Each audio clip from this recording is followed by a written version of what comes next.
Jimmy McDonough here, king of the crazy biographers. You've listened to me rant and rave about my previous books.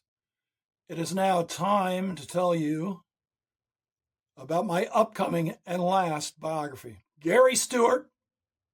I am from the Honky-Tonks. If you don't know who Gary Stewart is, pal, I feel sorry for you. In the 70s, Gary had a string of utterly unbelievable country hits. Drinking Thing, Out of Hand, She's Acting Single, I'm Drinking Double, Your Place or Mine. These were some of the wildest, greatest country records of all time. If you don't know them, search out Your Place or Mine on your computer there and listen to greatness, because that record will put your hair in curlers. Back in the mid-'80s, I decided I was going to start writing profiles of people I admired. The very first person I thought of was Gary. His career, let's just say, wasn't exactly happening. He seemingly disappeared from the face of the earth. I tried to find him. Friends of his told me, Gary doesn't want to be found. Forget it. And you don't want to find him. Well, that's like throwing a red rag to a bull. I found him. He was living in a double wide in Fort Pierce.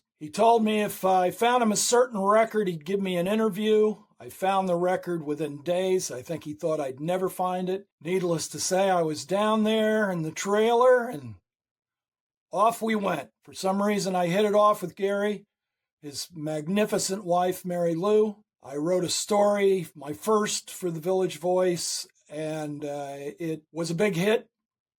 And I am not joking when I say I really owe my career to Gary Stewart, because he opened his life and his heart to me in a way that few do. And it made for a very compelling,